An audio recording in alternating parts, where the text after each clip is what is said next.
Now, yesterday, with the help of Dr. Alex George, we launched our new campaign, You Care, We Care, talking about the mental health of our carers on the front line. Well, today, the charity Help for Heroes are offering NHS workers their support.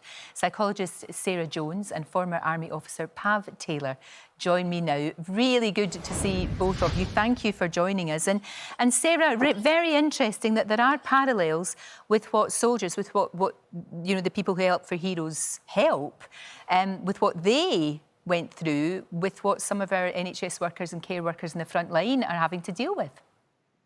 Yeah, absolutely, and it's a pleasure to be on the show this morning, Lorraine. Thanks so much for giving us this time. And absolutely, what we really identified quite early on is the similarities between what our frontline NHS and key workers are experiencing currently through this epidemic, through this pandemic, and the similarity between what our veterans have experienced through their careers and what we've supported them with for several years. And there was really a kind of an awareness of this similar experience, if you like, and a thought of, how can we help? What can we do to help with our knowledge, with our experience of supporting veterans in this way? So in a practical way, how can you offer help to anyone who just might be getting overwhelmed by what they're experiencing during this crisis? Yeah, so I would always guide anybody that's experiencing any difficulty at the moment to our field guide for self-care. This is something that we created a couple of weeks ago to create access to online resources that are really about looking after yourself. It's a bit of a taster session really on body, emotion and mind, some psychological tools to prepare yourself, to acknowledge, to look at some useful techniques of managing the stress and anxiety that people are experiencing at the moment. And this was particularly aimed at our NHS colleagues, really appreciating just the level of stress and difficulty that they're dealing with on a day-to-day basis, that, they really are our heroes now, so this is our gesture, if you like, from heroes to heroes, and wanting to offer this support, wanting to offer recognition for the levels of stress and anxiety that not only our NHS colleagues are experiencing, but nationally, that we're all having a sense of at the moment. Yeah, we are. I think a lot of us are struggling. We are struggling. It is a tough time. Pav, you're one of the authors. You put together this field guide to self-care. It's an excellent, excellent idea. It's a free online resource. And I guess you're one of the few people that would actually know what some of these people in the front line are going through. I mean, you were in the army for 24 years, badly injured in Afghanistan. You've experienced some terrible, terrible events. You can now use that experience to help. Yeah. Hopefully it was originally to look at helping veterans, but now being used for our wider NHS community and carers. So extremely proud of the work's been done, not only by me, but other veterans in putting this piece together. It's a fantastic idea, and sometimes the problem is that, and we know this from people in the armed forces, it's that step of asking for help, Pav. You've got to sort of be allowed. It's okay for you to ask for help. Yeah, definitely. It is okay to ask for help. I would encourage people to have a look at the guide and also to talk to people.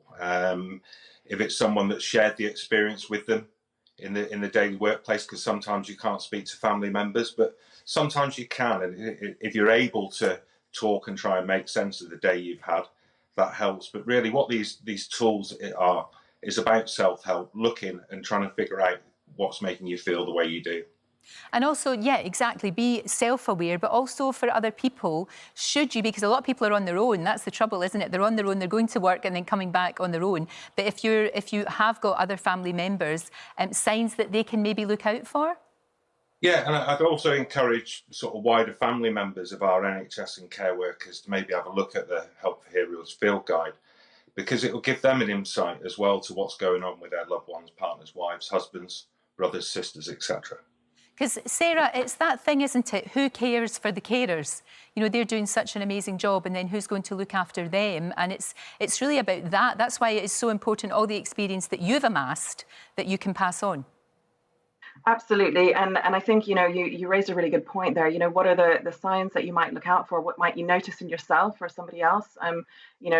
Friends and family. And I think it's kind of recognizing when you're noticing that your behavior is slightly different from usual. Perhaps your ability to kind of tolerate simple things that perhaps you're a little bit more short-tempered, perhaps your sleeping is affected, perhaps you're finding it difficult to switch off, or you notice this in somebody close to you.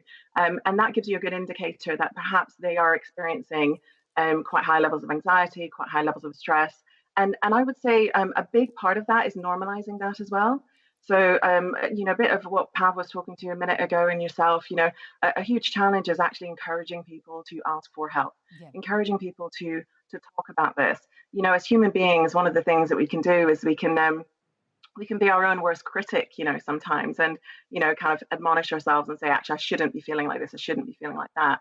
Actually, my plea to people would be to say to anybody, particularly our NHS workers, but to anybody at all experiencing this, actually, it's really normal right now to not be feeling okay. So it's okay to not feel okay, but to ask for help, because there is help out there. And it makes such a difference in terms of how we can cope on a daily basis, on a weekly basis, and how we look after ourselves in the long run as well.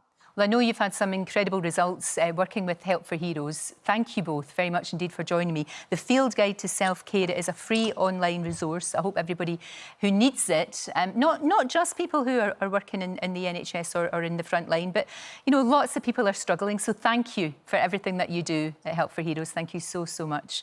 And Hilary, I think this is going to be a really, really good resource for people, because we know how hard everybody works in the NHS, but this is unprecedented, isn't it? What they're having to deal with, not just seeing patients die, but seeing colleagues die.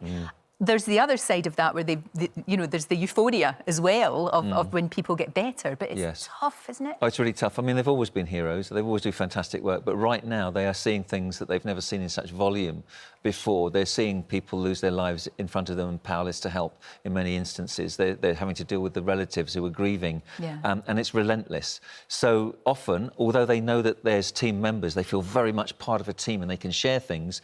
Very often they're working so hard that they go home and they get the opportunity after a long shift, and then it stays with them. There's nobody there to talk to, or nobody who understands. So luckily there are some very good NHS approved apps for them. There's the people.nhs.org, which is operated by Samaritans from 7 a.m. to 11 p.m. And it's about saying, it's okay to feel that I'm not okay. I need somebody to talk to anonymously. Let me sound off. Let me get it off my chest. It's really, really important. Thank you, Hilary. Thank you very much indeed. And lots more information, of course, on our website.